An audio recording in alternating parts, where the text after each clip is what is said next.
요한계시록 11장 1절에서 14절 말씀까지 같이 한번 기도를 하겠습니다. 또 내게 지팡이 같은 갈대를 주며 말하기를 일어나서 하나님의 성전과 제단과 그 안에서 경배하는 자들을 측량하되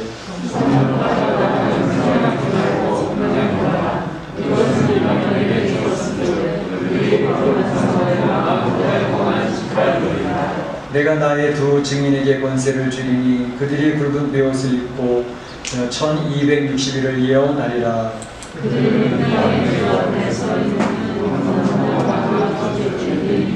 만일 누구든지 그들을 해하고자 하면 그들의 입에서 불이 나와서 그들의 원수를 삼켜버릴 것이고 누구든지 그들을 해하고자 하면 반드시 그와 같이 죽임을 당하리라.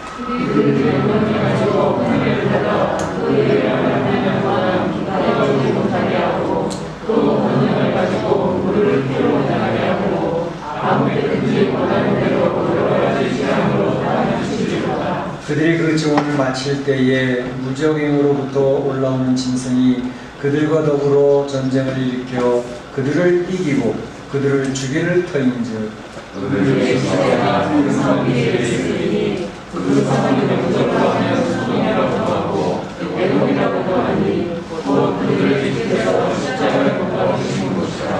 백성들과 족속과 방언과 나라 중에서 사람들이 그 시체를 사흘 반 동안을 보며 무덤에 장사하지 못하게 하리로다.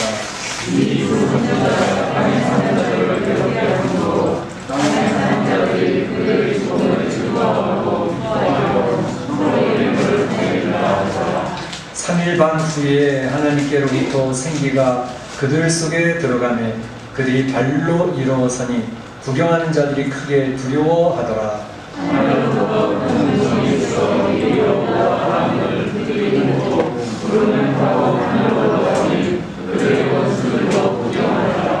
그때에 큰 지진이 나서 성 10분의 1이 무너지고 지진에 죽은 사람이 7천이라. 그 남은 자들이 두려워하여 영광을 하늘의 하나님께 돌리더라.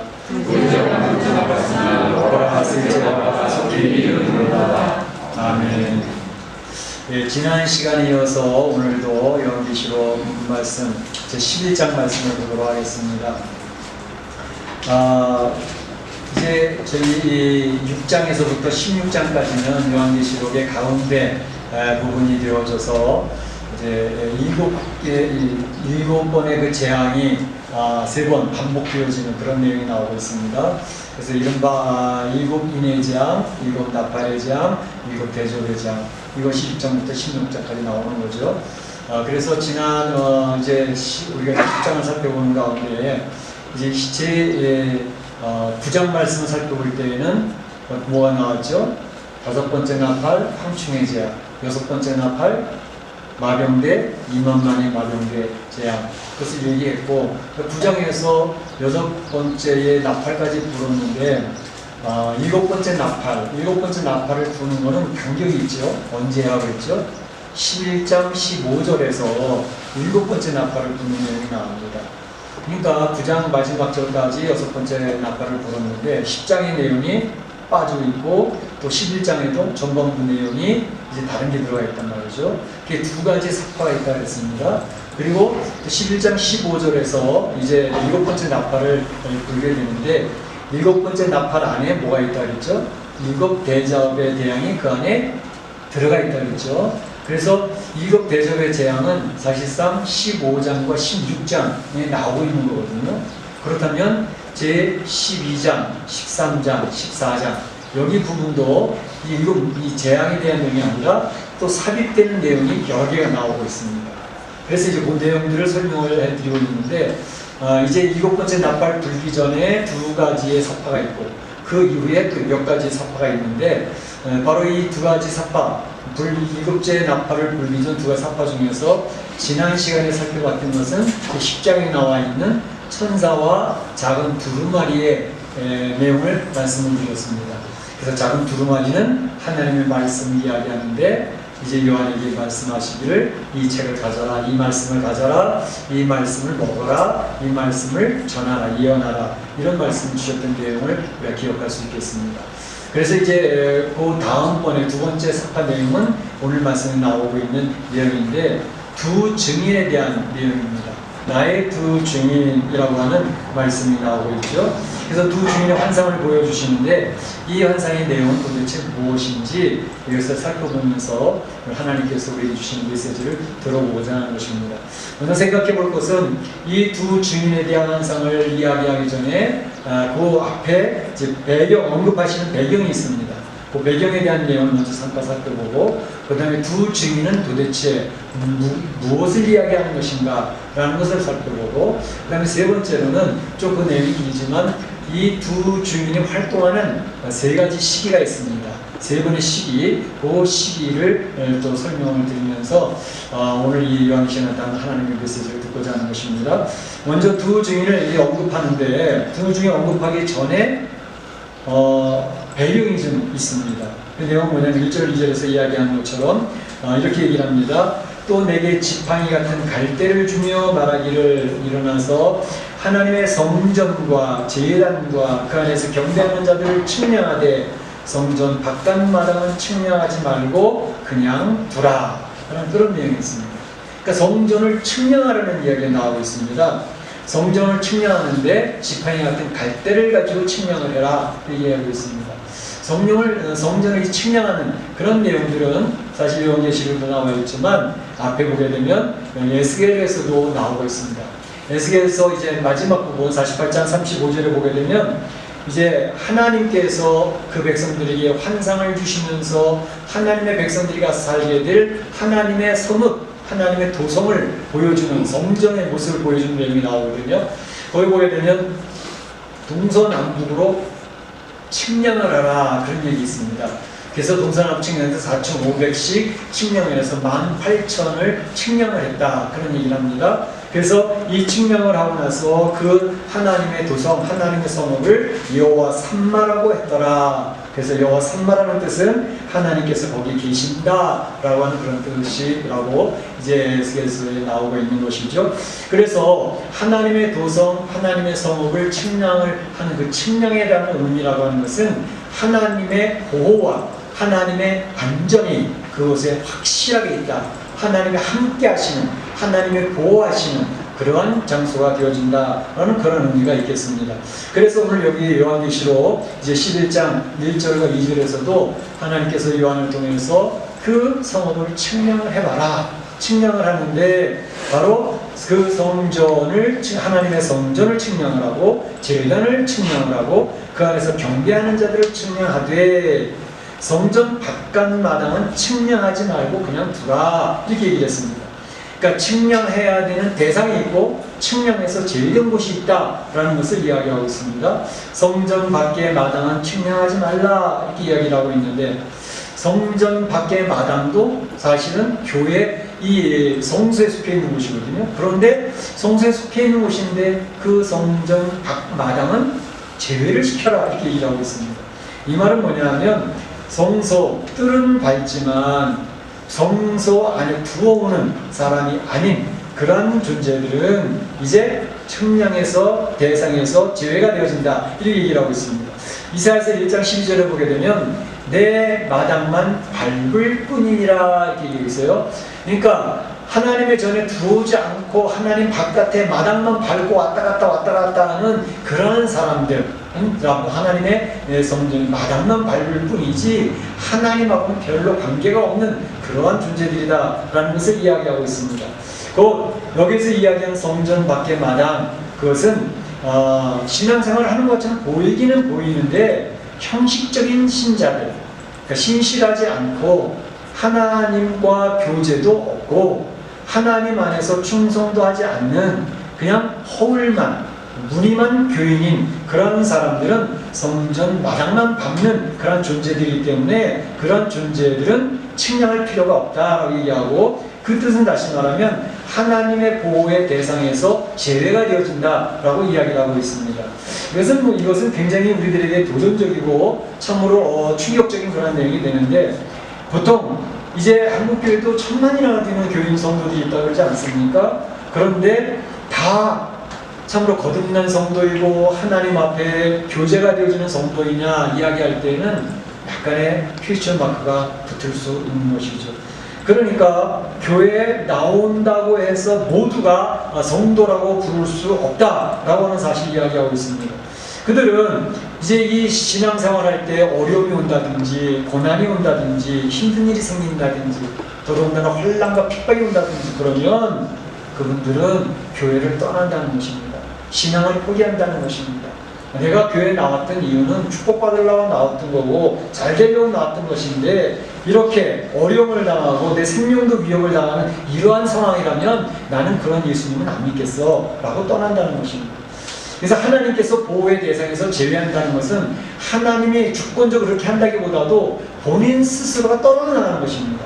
이를테면 너무 어려우니까 교회 다니는 건 나한테 도움이 되기보다는 나한테 피해가 되니까 나는 이러한 신앙이라면 내가 원치 않아. 하나님의 뜻을 따를 수 없고 나는 나의 이익을 위해서 나의 보호를 위해서 내가 떠나겠어 라고 한다는 것입니다.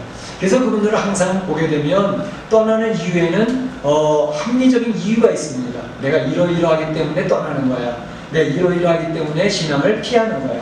그러니까 그들이 이야기할 때 항상 자기 중심으로 결정을 하고 선택을 하고 하나님 편을 놔버리는 그런 것 때문에 하나님이 보호하려고 해도 그 보호 대상에서 본인 스스로가 떨어져 나가버리는 그런 일이 벌어진다는 것을 이야기하고 있습니다. 굉장히 무시무시한 하나님의 경고일 수가 있습니다. 보호의 대상은 누구냐? 바로 성경에서 분명히 얘기하는 것은 하나님의 성전, 제단, 그 안에서 경배하는 자들, 성전 안에서 경배하는 그들이 하나님의 보호의 대상이 되어진다. 그들이 참된 교회이기 때문에 그렇다. 그들은 진정한 의미의 성도이기 때문에 하나님께서 그들을 지켜내고 보호해낼 것이다 라고 이야기를 하고 있는 것입니다.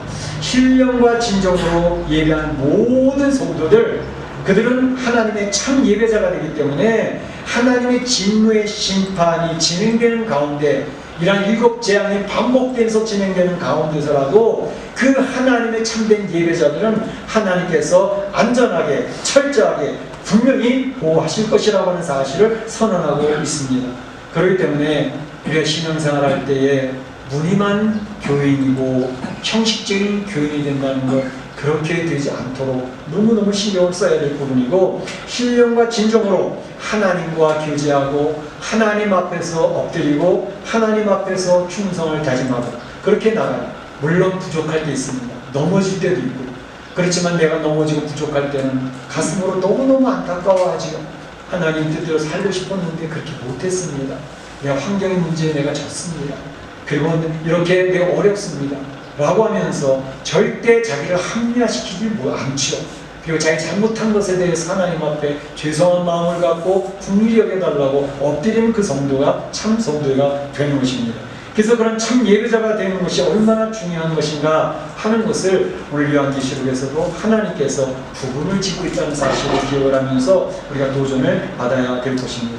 두 번째로 생각해 볼 것은 두 증인이 누구인가 하는 것입니다. 두 증인. 그래서 보게 되면 두 증인 3절에 보면 나의 두 증인이라고 얘기를 하고 있는 나의 두 증인이 예언할 것이다 라고 얘기했는데 이 증인 구약 성경에서도 보게 되면 재판을 할 때 증인을 세우지 않습니까? 증인을 세우는데 한 사람의 증인은 증거의 효력이 없습니다. 반드시 증인으로서의 효력이 갖춰지려면 두 사람 이상이어야 됩니다. 그렇기 때문에 두 증인이라고 하는 것은 증언으로서의 효력을 갖추기 위해서 둘이라고 하는 복수형을 갖고 있다고 하는 사실을 기억할 필요가 있고 또 여기 보게 되면 이제 4절에 보면 그 두 증인을 주 앞에 서 있는 두 감람나무와 두 촛대라고 하는 표현을 쓰고 있습니다. 두 감람나무와 두 촛대. 여기서 보게 되면 이제 스가랴서 4장 3절에 보게 되면 이런 그림이 하나 또 나옵니다. 거기 보게 되면 순금 등대가 있고 순금 등대 좌우편에 감람나무가 서 있는데 그 감람나무에서 감람유가 순금 등대로 계속 공급되어지므로 그 기름으로 인해서 순금 등대의 불이 꺼지지 아니하고 빛이 계속해서 비칠 수 있다라고 하는 그런 그림이 나오거든요. 바로 그런 그림에서 우리가 깨닫게 되는 것이 이 두 감람나무 사모, 그리고 두 촛대, 이것이 바로 두 증인의 역할을 감당한다고 이야기할 수가 있겠습니다. 특별히 10절에 보게 되면 또 두 선지자라고 이야기를 해서, 두 선지자는 이제 물을 피로 만드는 모세와 같은 존재, 그리고 또 예언할 때 하늘이 멈춰서 비가 오지 않도록 그렇게 했던 엘리야 같은 존재, 뭐 이런 것들을 이야기할 수가 있는데, 그래서 이게 두 증인이라고 하는 것을 이야기하면 바로 하나님의 뜻을 선포하는 그런 사람들이 두 증인이 될 수가 있겠고, 두 선지자가 될 수 있겠고, 또 두 감람로 두 촛대가 되는데, 특별히 두 촛대라고 하는 것은 요한계시록 1장 12절 13절에도 보게 되면 하나님의 교회들을 촛대로 표현하고 있거든요. 7 촛대가 있는 사이에 왕래하시는 주님의 모습을 이야기하면서 두 촛대라고 하는 것은 바로 교회 공동체를 이야기하고 있습니다. 그러니까 여기서 두 증인이라고 하는 것은 하나님으로부터 성령의 공급을 받는 교회 공동체, 그 공동체 안에서 또 성령의 능력으로 더딥혀지면서 빛의 사명을 감당하는 주의 백성들, 성도들, 바로 그런 것을 이야기한다고 이야기할 수가 있습니다.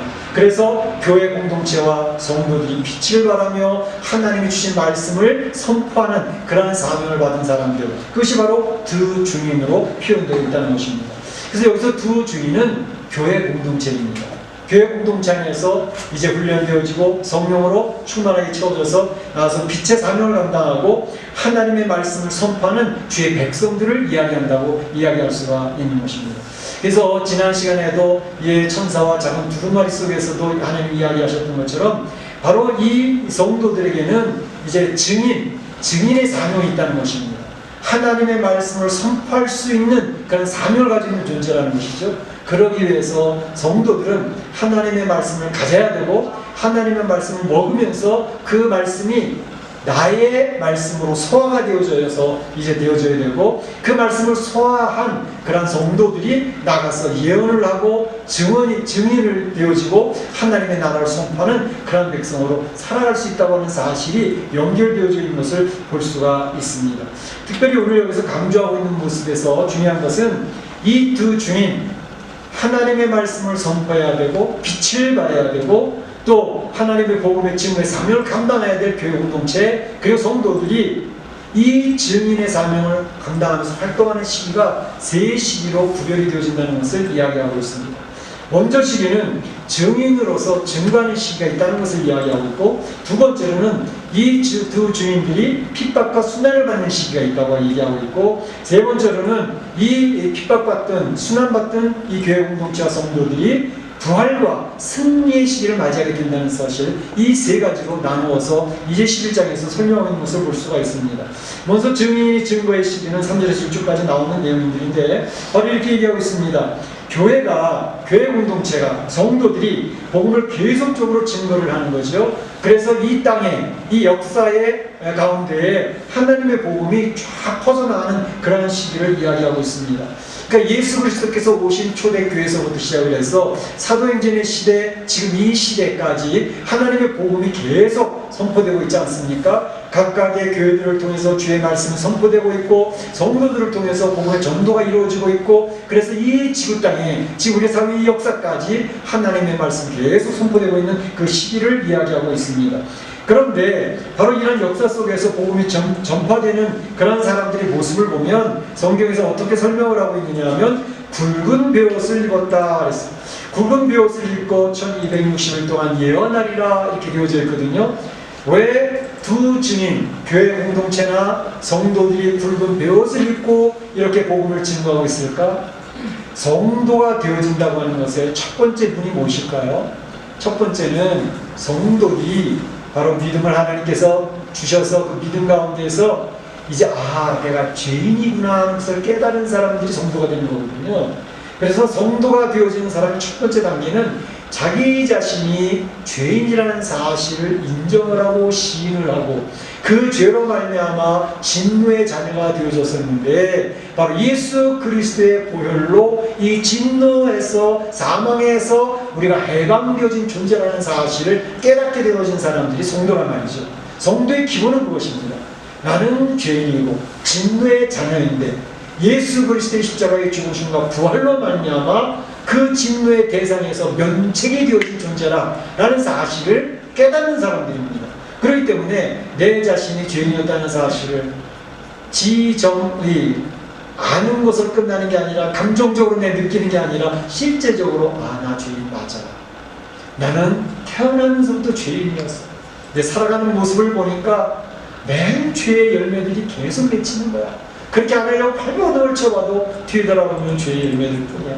하나님, 제가 저를 어찌할 수 없습니다. 저를 긍휼히 여겨주세요. 그렇게 하면서 살아가는 사람들이 성도들이거든요. 그러니까 이 성도들은 바로 죄된 것을 인정하는 굵은 벼슬이 있는 것입니다. 굵은 벼슬이 입었다는 게 뭐죠? 우리 한국 사람들은 부모님 돌아가시면 벼슬 입었잖아요. 무게 무슨 게 부모님 앞에 불효자입니다 라면서 인정하는 것 아니겠습니까? 그것처럼 굵은 벼옷을 입고 죄의 복음을 선포한다는 것은 저는 죄인으로서 하나님 앞에 회개하여 하나님의 은혜를 입은 자입니다 라는 것을 철저하게 깨닫는 사람으로서 세상 사람들 앞에 바로 내가 죄인이었는데 하나님이 나를 이 죄 가운데서 살려주셨어 라는 사실을 선포하는 사람들이 성도고, 그것을 이제 선포하는 것이 교회 공동체라는 것입니다. 그래서 우리 성도들은 나의 굵은 벼옷을 입고 내가 회개하는 존재인 것을 기억을 하고 겸손하게 겸허하게 세상을 향해서 나를 구원해 주시고 나를 긍휼히 여기신 주님을 선포하는 이 복음을 전하는 그런 전도자로서 살아간다는 사실을 이야기하고 있습니다. 그런데 이런 얘기를 성도들이 이제 전도하고 교회에서 설교를 해서 선포하고 그러면 이 세상 사람들이 어떻게 받아들일까요? 이 세상 사람들은 그 말을 들으면 괴로워한다는 거예요. 두 선지자가 땅에 사는 자들을 괴롭게 한 거로 그랬습니다. 땅에 사는 사람들을 괴롭게 한 거로, 주님을 모르는 사람, 이 세상이 어떻게 돌아가는지 모르는 사람, 그 사람들이 성도들이 와서 굵은 벼옷을 입고 내가 회개를 통하여 예수 그리스도를 만났어, 주님의 은혜를 입었어, 너도 그 주님의 은혜를 입어봐라 라고 이야기할 때 그들은 얼굴이 찡그린다는 거예요. 괴로워한다는 거예요. 아니 너나 죄인이지 난 죄인 아니야. 나한테 자꾸 뭐라 그러지 마. 자꾸 지옥 얘기하지 마. 내가 왜 지옥 가나 얼마나 착하게 살았는데. 땅에 사는 사람들이, 이 세상 사람들이 괴로워한다는 거예요. 그래서 이 성도들을 향해서 적대하는 마음을 품기 시작합니다. 저 교회 예수쟁이들 뭐 잘났다. 뭐 맨날 교회 가서 예배 드린다. 뭐 거기 가면 무슨 쌀이 나오냐 떡이 나오냐 그러면서 비아냥거리고 성도들을 향해서 교회를 향해서 공격을 하는 그런 대적의 모습들이 있다는 것입니다. 그래서 이제 성경의 역사를 구약이나 신약을 보시게 되면 하나님의 뜻을 선포하는 선지자들을 향해서 이 세상은 항상 적대적이었습니다. 우리 예수님에게조차도 적대적이지 않았습니까? 그렇지만 그런 적대적인 이 세상 삶 속에서 성도들은 그 하나님의 복음을 계속 선포하고 전하고 예언하는 사람들이다 라는 것을 이야기하고 있습니다. 그럴 때 그냥 놔두면 성도들이 무너지니까, 성도들이 자포자기하고 성도들이 실망을 좌절하니까 하나님께서는 권능을 주사 권능을 입혀주신다 그랬습니다. 하나님께서 그들에게 권능을 주사 권능을 가지고 그들에게 권능으로 덧입혀 주셔서 놀라운 일이 벌어진다는 것입니다. 너희들을 만약에 누구든지 해하고자 한다면 그들의 입에서 이 두 주님 입에서 불이 나와서 그 원수를 삼켜버릴 것이고, 누구든지 그 주인들을 해하고자 하면 그들이 죽음을 당할 것이다.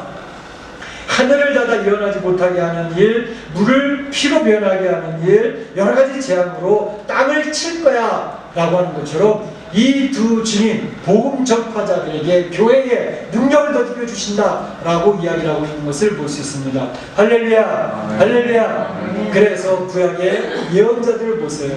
놀라운 하나님의 능력을 덧입고 놀라운 기적을 행하고 있지 않습니까?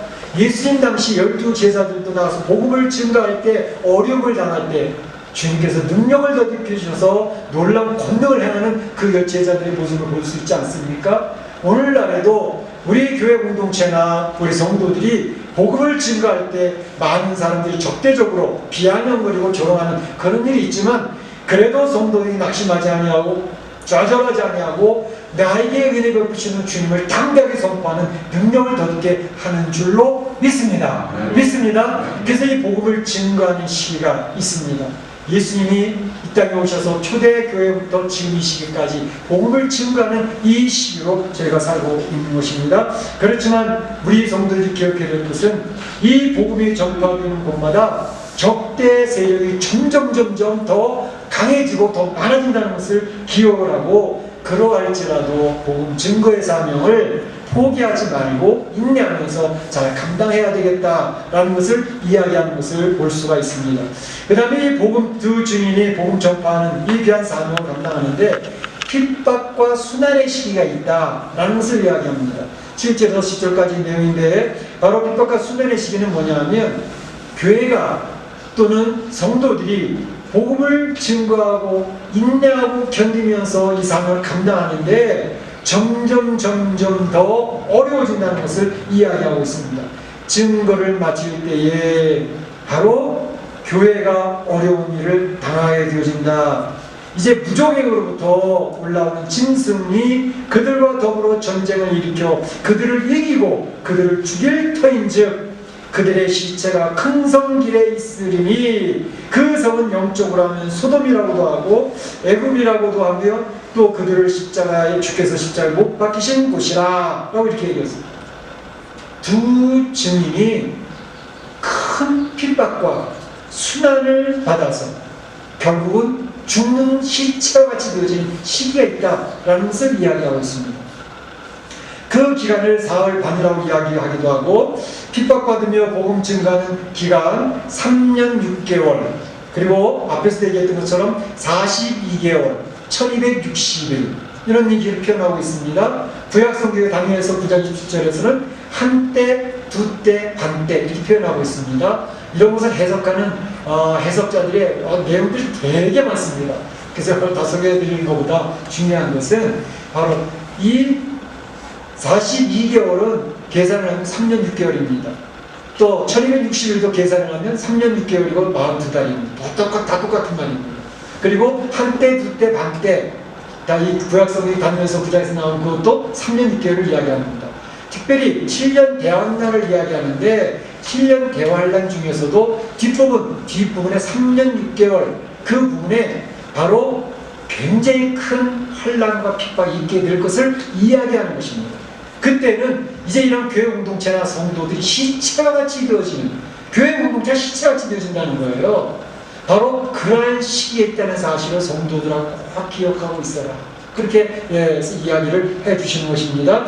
그러니까 7년 대환란 가운데서도 후반기의 환란이 엄청난 휘몰아치는 그런 큰 환란이 있게 된다는 것을 이야기하는데, 근데 여기서 3년 6개월이라고 이야기한 건 42달이라고 1260이라고 얘기하는 것은 딱 3년 6개월이냐, 딱 42달이냐, 또 한때, 두때, 반때 그걸 얘기하는 것이냐. 요한계시를 얘기하는 것은 주로 상징적인 것들이 많습니다. 그리고 특별히 이렇게 3년 6개월 42달 1260일이라고 얘기하는 것은 하나의 정해진 기간이라는 사실을 강조하기 위함입니다. 다시 말하면 이런 환란의 기간이 하나님이 정해주신 그 기한 동안만 환란이 있다라는 것을 강조하기 위해서 바로 이러한 기간을 설정해두고 있다는 사실을 기억하실 필요가 있습니다. 이제 1년 지났으니까 1년만 더 기다리면 돼, 그런 의미가 아닙니다. 그러니까 하나님이 정하신 그 기간 동안만, 하나님 허락하신 그 기간 동안만 바로 이 두 증인, 교회 공동체와 성도들이 큰 핍박과 순환을 당하게 될 것이다 라는 것을 이야기하고 있습니다. 특별히 그때는 이 무정에서 올라온 짐승, 적그리스도지요. 바로 이것이 그 기세가 최고조에 달하고 있을 때, 그렇기 때문에 교회가 무너지는 것입니다. 성도들이 무너지는 것입니다. 그때가 되어지면 시체가 큰 성 길에 있으리니, 이 시체는 두 증인의 시체입니다. 곧 성도들이, 교회 공동체가 시체가 되어져 있습니다. 그래서 이 시체가 널브러져 있는데, 길에 막 널브러져 있어요. 교회 공동체가, 성도들이 막 시체가 되어서 널브러져 있는데 어느 누구도 그것을 장사하지 못하게 하는 것입니다. 수치입니다. 사람이 죽으면 잘 수치시는 수습을 해서 장례를 치러야 되는데 장례를 치를 수 없도록 조롱거리가 되어져 있는 것을 볼 수가 있습니다. 그래서 이 세상 한복판에서 주님의 증인들이 노략거리가 되어지고 웃음거리가 되어지고 조롱거리가 되어진다고 이야기하고 있습니다.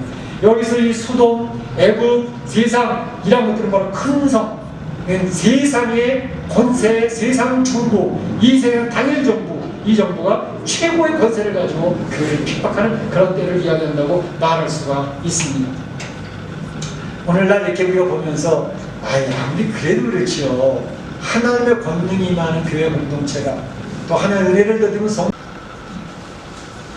국가의 권력이 교회를 통제하는데 철저하게 교회가 통제되고 있는 시대를 보고 있지 않습니까? 자, 이러한 모습을 보면서 느끼는 게 별로 없습니까? 제가 전해드린 이야기가 있는 게 뭐냐면, 이제 교회에서 몇 명이라도 모여서 밥을 먹으면 바로 제재가 들어오기 때문에 교회에서 밥을 못 먹어요. 그래서 앞에 식당에 50명, 100명이 모인 식당에서 밥을 먹는다 그래요. 그러니까 교회에서 몇 사람이 모여서 밥 못 먹고 돈이 들더라도 식당에서 밥 먹자. 식당에서 밥을 먹는데, 밥을 먹으면서 성도들이 자연적으로 교회 얘기 나오지 않겠습니까?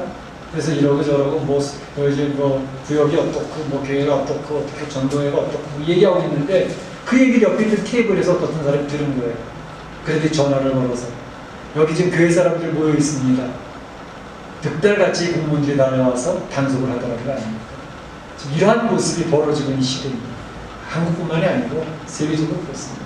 그러니까 여기서 보게 되면 이런 교회 성도라고 하는 것 때문에 이 세상 사람들이 신고를 하는 거예요. 그러니까 교인들이 이제는 점점 가면서 교인이라는 걸 드러내려고 이야기도 못하는 시대가 되어졌네. 교인이라는 게 창피해지는 시대, 교인이라는 것을 숨겨야 되는 그러한 시대.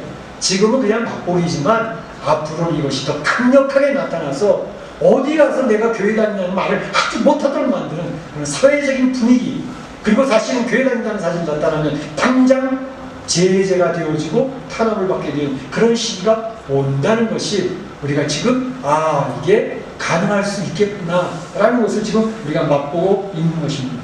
바로 그래서 이 세상 사람들은 교회라고 하는 것에 적대적이고 성도라는 것에 대해서 이제 적대적이기 때문에 성도들, 주의 증인들이 노래거리가 되어지고 웃음거리가 되어지고 조롱거리가 되어지는 그러한 시대가 되어져 있습니다. 마귀들의 목표는 바로 교회의 죽음입니다.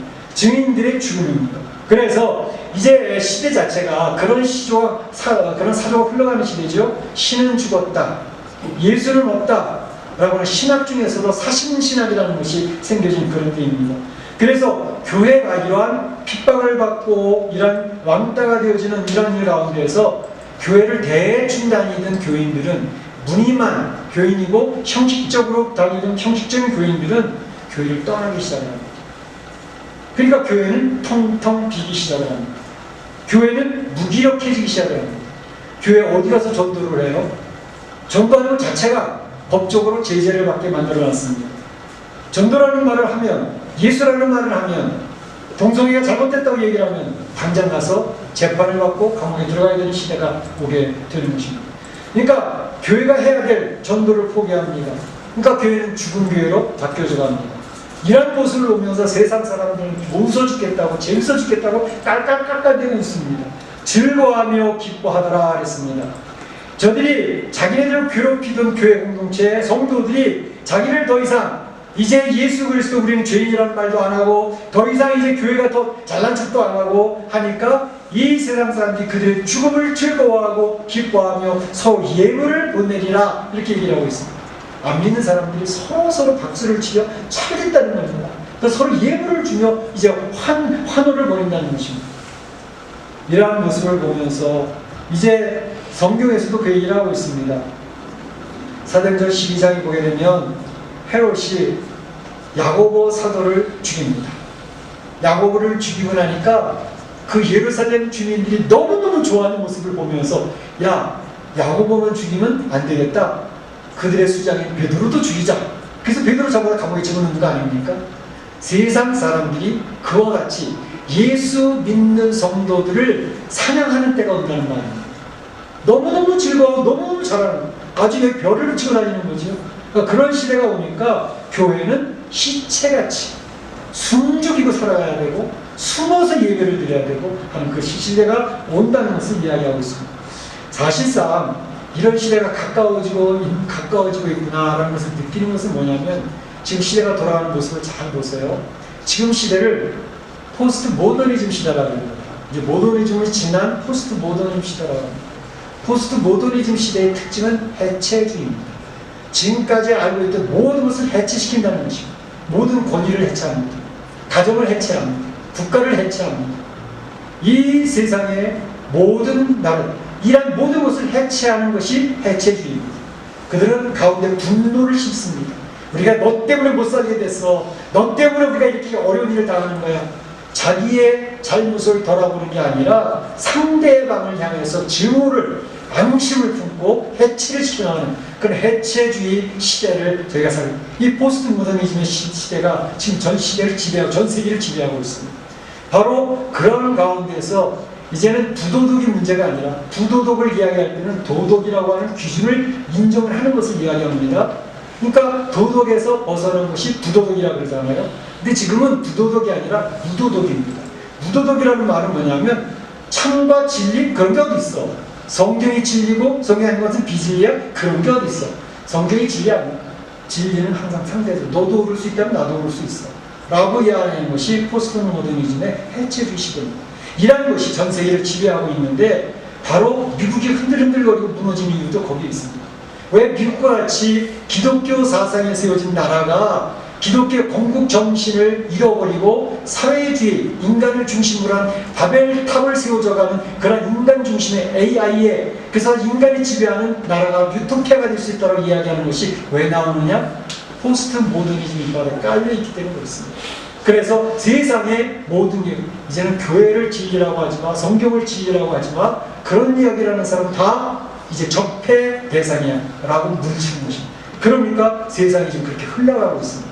그래서 지금 대치하는 것이 하나님이 없다고 하는 유물론과 하나님을 그래도 섬겨야 된다고 하는 유신론, 기독교의 사상과의 지금 영적인 가치관의 전쟁이 치열하게 미국에서, 미국 대선에서 벌어지고 있는 것입니다.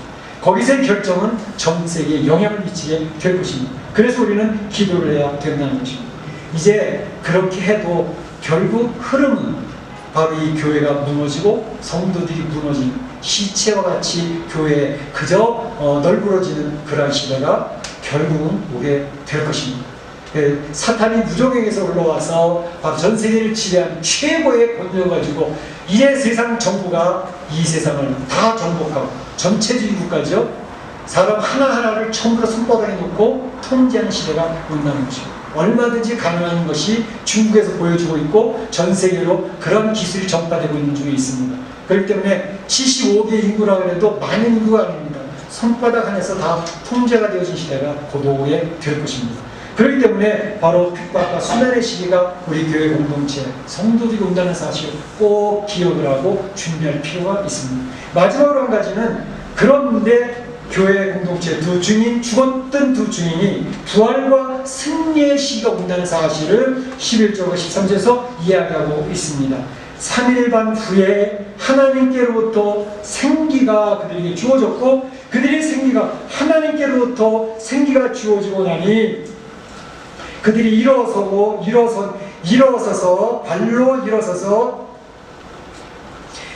이제 그들이 그것을 보게 되는 구경하는 자들이 크게 두려워하더라. 11절에 나와 있죠. 3일 반 후에 하나님께로부터 생기가 그들 속에 들어가매 그들이 발로 일어서니 구경하는 자들이 크게 두려워하더라 라고 얘기하고 있습니다.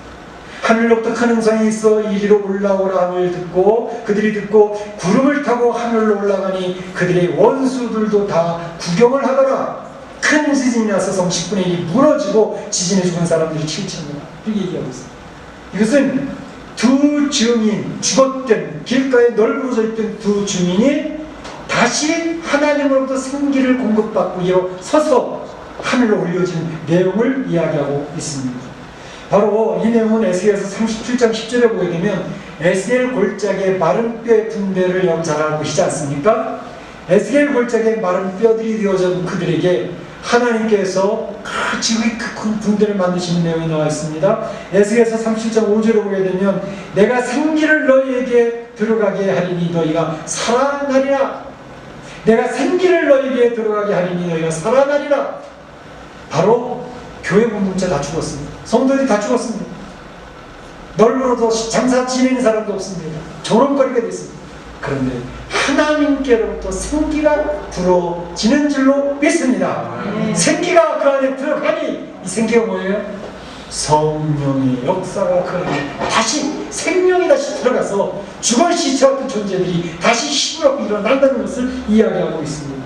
하나님의 백성 성도들이 교회가 각성을 하게 됩니다. 교회가 다시 소성하게 되어집니다. 그래서 교회들이 옛날과 같이 예수 그리스도의 복음을 만방에 선포하기 시작합니다. 죽으면 죽으리라 하면서 주의 복음을 들거나 빛이 살려간다는 성도들이 생기게 된다는 것입니다. 그들이 다시 부활해서 하나님의 사역을 감당하는 그런 증인들이 된다는 사실을 이야기하고 있습니다. 그러면서 하나님, 너희들 너무너무 고생 많았어. 이제는 이리로 올라오라 하니 그들이 구름을 타고 하늘로 올라간다. 원수들이 구경을 한다. 성도들의 교회 공동체 휴거됨을 이야기합니다. 고생하던 성도들 휴거돼서 올라갑니다. 하나님의 나라에 오르는 줄로 믿습니다. 바로 그런 역사가 있음으로 말미암아 이 두 증인은 완전히 멸망으로 끝나는 것이 아니라 다시 부활하고 승천해서 하나님 나라에서 하나님 영광을 선포하는, 하나님을 찬양하는 그 백성으로 세워진다는 것을 이야기하고 있습니다. 이제 결론을 말씀드립니다. 우리 성도들은 두 증인입니다. 우리 교회 공동체는 두 증인입니다. 우리들은 바로 붉은 베옷을 입은 성도들로서 회개하는 존재들로서 겸허하게 하나님의 나라 예수 그리스도를 증거하는 복음 증거의 사명을 감당하고 있습니다. 또 감당해야 됩니다. 성령의 능력으로 대적들이 있지만 보호하시게 될 것입니다. 큰 핍박과 환난이 있고 어려움이 있어 이제 알곡과 가라지가 갈라지는 때도 있고, 그리고 성도들이 시체같이 되어지는 때도 있게 되어질 것입니다. 그런데 그 끝이 아니라 하나님의 증인들을 다시금 생기를 부어 넣으셔서 부활시킵니다. 그래서 승천하도록 이루십니다. 그래서 바로 교회가 하나님의 영광을 보게 된다는 것입니다. 우리 사랑하는 성도 여러분, 이 시대를 잘 읽을 수 있길 바랍니다. 그리고 교회의 본연의 사명이 무엇인지, 우리 성도의 본연의 사명이 무엇인지 다시 한번 확인하는 귀한 시간. 그래서 주님 안에서 주의 능력을 입고 승리하는 성도들 되시기를 주의 이름으로 축원합니다. 축원합니다. 이 시간 다 같이 기도하겠습니다. 한 목소리를 기도하겠습니다. 나에게 깨닫게 되어진 말씀을 살펴보면서 기도하시기 바랍니다. 사랑의 하나님 감사합니다. 오늘 두 증인에 대해서 살펴보았습니다. 아버지 하나님, 이 시대가 주의 복음을 증거하는 시대 이제 거의 끝나가고 있습니다. 이제 핍박과 수련의 시기가 다가오고 있습니다. 7년 대환란 후반기 3년간의 이제 대환란의 시기가 다가오고 있습니다. 교회가 무너집니다. 우리 성도들이 무너집니다. 그렇지만 참 예배자를 하나님이 보호하시고 하나님께서 지키신다고 확신을 가지고 이제 하나님께서 이제 저희들에게 말씀해 주시고 이 말씀을 붙들고 우리 사랑하는 성도들이 부활 승천의 승리를 기대하는 이 삶을 감당할 수 있도록 도와주시옵소서. 예수님의 이름으로 기도합니다. 아멘. 다 같이 일어나셔서 날 구원하신 주 감사 찬양하겠습니다.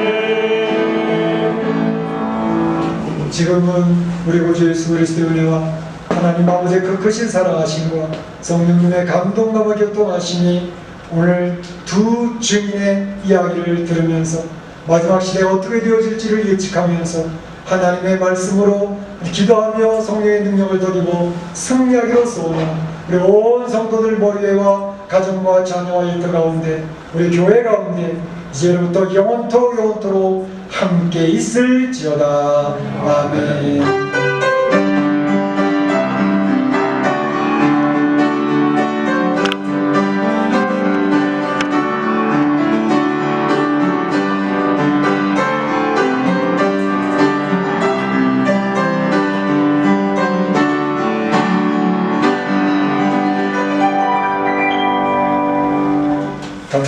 예배를